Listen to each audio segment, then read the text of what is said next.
एक नंबर गणित, एक नंबर जीएस और एक नंबर एमसीक्यू के बाद कुछ बच्चों ने मांग की कि सर आप पढ़ाने का तो व्यवस्था कर देते हैं पर कई नौकरियों की हमको जानकारी नहीं होती है।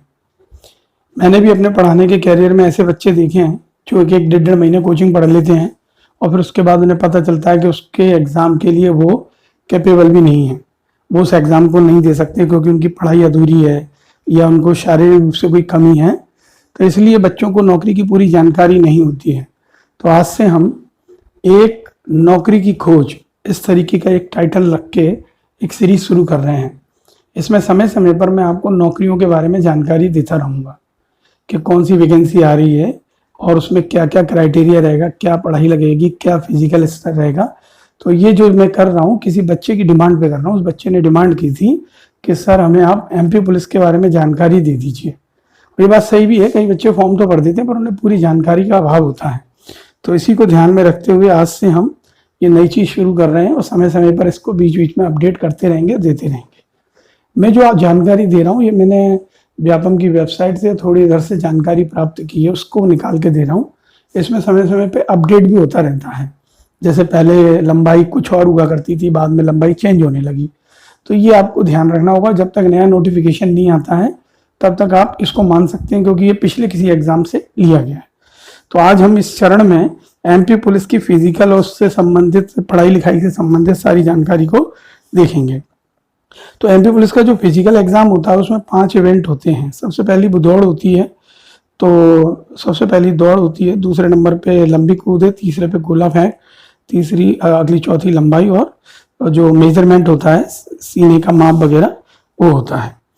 तो इसमें जो दौड़ होती है वो मेल के लिए होती है 800 मीटर की दौड़, जो उसे 2 मिनट 45 सेकंड में क्वालिफाई करनी है, और महिला के लिए होती है 800 मीटर की दौड़ जो 4 मिनट में क्वालिफाई करनी होती है।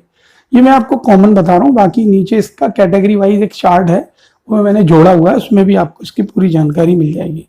इसके बाद सेकंड इवेंट होता है लंबी कूद। इसमें मेल को 13 फुट और फीमेल को 10 फुट की जंप लेनी होती है। गोला फेंक, गोला फेंक में मेल के लिए 19 फीट तक है, 7.26 केजी का गोला रहता है। महिलाओं के लिए 13 फीट होता है, 4 केजी का। इनके इवेंट में कितने अवसर मिलते हैं ये भी नीचे बताया है। तो जो रेस वाला था उसमें एक अवसर मिलता है और जो गोला फेंक और इसमें जंप में आपको 3-3 अवसर मिलते हैं। बाकी नीचे चार्ट में आप और समझ लेना। इसमें यहाँ हाइट वाले कॉलम को भी समझ लेते हैं थोड़ा। हाइट में आप जो कास्ट वाइज बताया है कि अनरिजर्व के लिए, ओबीसी के लिए, एससी एसटी के लिए, तो यहाँ मेल में तो कोई दिक्कत नहीं है। फीमेल में ये जो आंकड़े रहते हैं ये चेंज ओवर है, जब तक नोटिफिकेशन नहीं आएगा कोई आइडिया नहीं। तो ये 152 से लेकर 158 के बीच में मूवमेंट है, तो कभी 152.46, कभी 158 ऐसे चलता है। तो ये औसत 155 सेंटीमीटर का रहता है, ठीक है। चेस्ट, अब चेस्ट मतलब सीने की जो नपाई होती है वो मेल कैंडिडेट के लिए है, फीमेल के लिए नहीं होती है। तो अनरिजर्व में आपको 81 से 86 ये सब सेंटीमीटर में है। ओबीसी के लिए, एससी के लिए, एसटी के लिए आंकड़े दिए, इन्हें आप रीड करते जाएं, बाकी ऐसा कोई विशेष नहीं होता है, ठीक है। यहाँ थोड़ा नोट करने वाली बात यह है कि ट्रेडमैन में लंबी कूद और गोला फेंक नहीं होता है, और दौड़ में 1 चांस मिलता है, गोला फेंक और लंबी कूद में आपको 3-3 चांस दिए जाते हैं। ये सारी बातें कॉमन है। अब इसके अलावा अगर हम और थोड़ा गहराई से देखें तो इसके अंदर हम एमपी पुलिस में जो फिजिकल एलिजिबिलिटी होती है उसको समझा देते हैं। तो इसमें सबसे पहले जैसे आप पिछड़े वर्ग जो एमपी पुलिस के लिए आवेदक होते हैं उनके लिए लेंथ मेल की कितनी है 168, और देखो लड़कियों के लिए कितनी है, अनुसूचित जाति के लिए कितनी है 160 सेंटीमीटर, ठीक है। ये एसटी इसके लिए अनुसूचित जनजाति के लिए। फीमेल के लिए कितनी है 158, मैंने वहां बताया था पर 155। अब जो 158 तो ये क्या है, डिसऑर्डर में है। ये लड़कियों की जो नोटिफिकेशन जब आता है उस पर जो क्लियर होती है तो ये बता पाएंगे।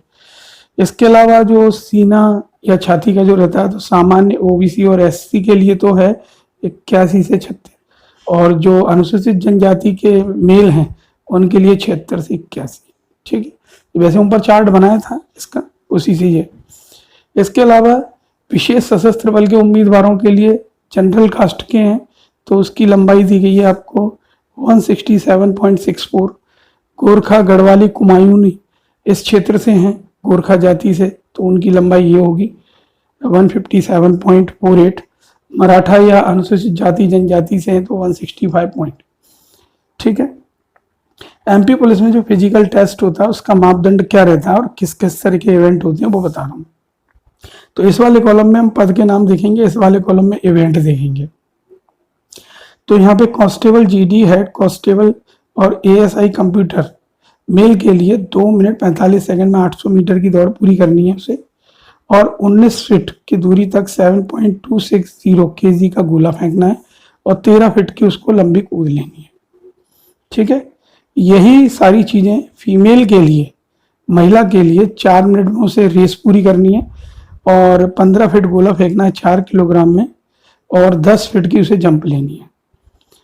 तो जो ट्रेडमैन होते हैं, ड्राइवर वगैरह, उनके लिए गोला फेंक और जंप नहीं है, केवल दौड़ रहती है।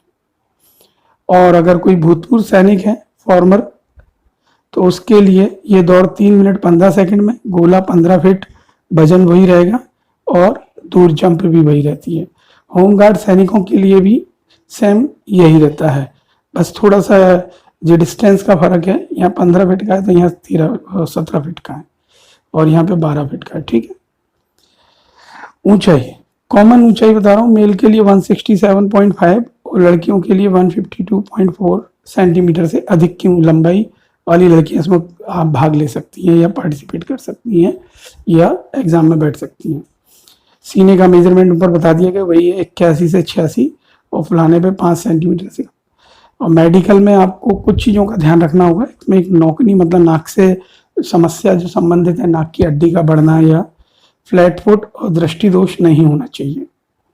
ठीक है। इसके अलावा आपको ये बताने की कोशिश है इसमें कि 800 मीटर की जो दौड़ होती है उसमें मेल, फीमेल और भूतपूर्व सैनिक को करने में कितना समय लगेगा और इनको एक एक अवसर ही दिए जाते हैं। तो 2 मिनट 40 सेकंड, 3 मिनट 30 सेकंड और 3 मिनट। इसी तरीके से जो लंबी कूद है इसके अंदर आपको 3-3 अवसर दिए जाते हैं। ठीक है। और इसी तरीके से गोला फेंक है, इसमें भी आपको 3-3 अवसर दिए जाते हैं। तो ये डिस्टेंस, वजन सब ऊपर पहले बता चुका हूँ, वही चीजें हैं। इसमें आयु सीमा भी समझ लेते हैं। एमपी पुलिस के लिए जो आयु सीमा चाहिए वो चाहिए आपके लिए 21 से 28 वर्ष तक की। ठीक है। और एमपी पुलिस आयु सीमा में ग्रुप 3 और 4 के कर्मचारी के लिए 21 से 25 वर्ष तक, और जो मूल निवासी होते हैं मध्य प्रदेश के उनको 5 साल का रिवेट मिल जाएगा जनरल में। ठीक है। और एमपी पुलिस आयु सीमा में ग्रुप 3 में इसमें हो जाएगा 25 + 8 33 साल तक।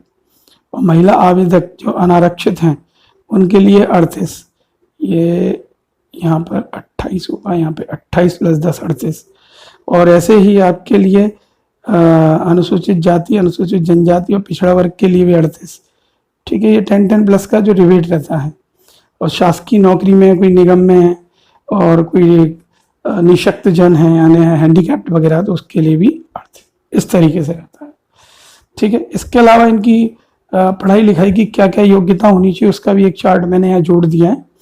तो अगर पुलिस आरक्षी सामान्य ड्यूटी, जनरल ड्यूटी वाली का पेपर दे रहे हैं तो उसके लिए जनरल, एससी और अन्य पिछड़ा वर्ग के लोगों को 10+2 के अंतर्गत 10वीं कक्षा की परीक्षा पास कर रही होना चाहिए या हायर सेकेंडरी अथवा समकक्ष उत्कीर्ण, मतलब उसके लेवल की कोई एग्जाम पास करनी चाहिए।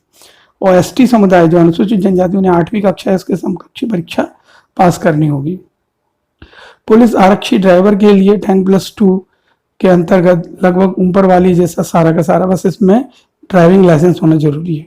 सिमिलर ऐसा ही एसटी समुदाय के लिए है, पढ़ाई लिखाई सेम है, ऊपर पर ड्राइविंग लाइसेंस होना जरूरी है। इसके अलावा ट्रेडमैन को अपने अपने क्षेत्र में अपने अपने जो जिस चीज से वो ट्रेड भर रहे हैं उसमें उनको व्यवहारिक अनुभव होना चाहिए। बाकी पढ़ाई में 10+2 और के अंतर्गत ही इसको रखना है और 10वीं कक्षा की परीक्षा उसने पास की हो। और इधर भी ऐसा ही है, उसको व्यावसायिक ज्ञान होना चाहिए। ट्रेडमैन में ऐसे धोबी है, कुक है, नाई है, मोची है, तो इनको अपने अपने कामों की व्यवहारिक ज्ञान होना चाहिए। पुलिस कांस्टेबल रेडियो में भी पढ़ाई का लेवल सबका पढ़ाई का लगभग सेम ही है। 10+2 के अंतर्गत 10वीं कक्षा पास की हो या उसके हायर सेकेंडरी या उसके समकक्ष उत्तीर्ण की हो। तो इस चार्ट को आप धीरे धीरे देख लीजिए, ऐसा कुछ विशेष नहीं है जिसमें मैं आपको बताऊं। तो एएसआई कंप्यूटर के लिए भी यही कि बस इसमें आईटी से रिलेटेड पढ़ाई होना चाहिए, यानी कंप्यूटर का 3 वर्ष का डिप्लोमा हो या डिग्री ले रखी हो।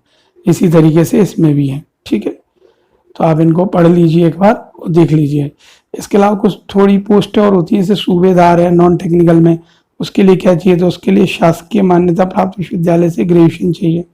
उप निरीक्षक जिला पुलिस बल, ये भी नॉन टेक्निकल में यही ग्रेजुएशन लेवल चाहिए। यहाँ भाषा थोड़ी कठिन लिखी रहती है, शासन द्वारा मान्यता प्राप्त विश्वविद्यालय से, आप तो ग्रेजुएट समझो, ठीक है। बाकी सब में लगभग सारी पोस्टों में उप निरीक्षक विशेष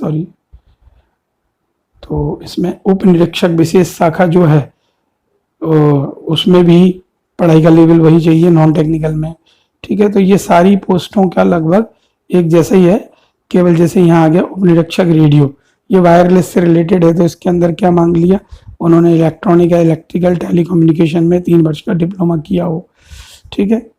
तो यहाँ मेरे को लगता है विशेष कोई चीज़ ऐसी नहीं है बताने लायक, और आप इन्हें पढ़ेंगे तो आयुध मतलब वो हथियार वगैरह से रिलेटेड है। तो यहाँ उसने मैकेनिकल इंजीनियरिंग में 30 साल का डिप्लोमा, 3 साल का डिप्लोमा कर रखा हो।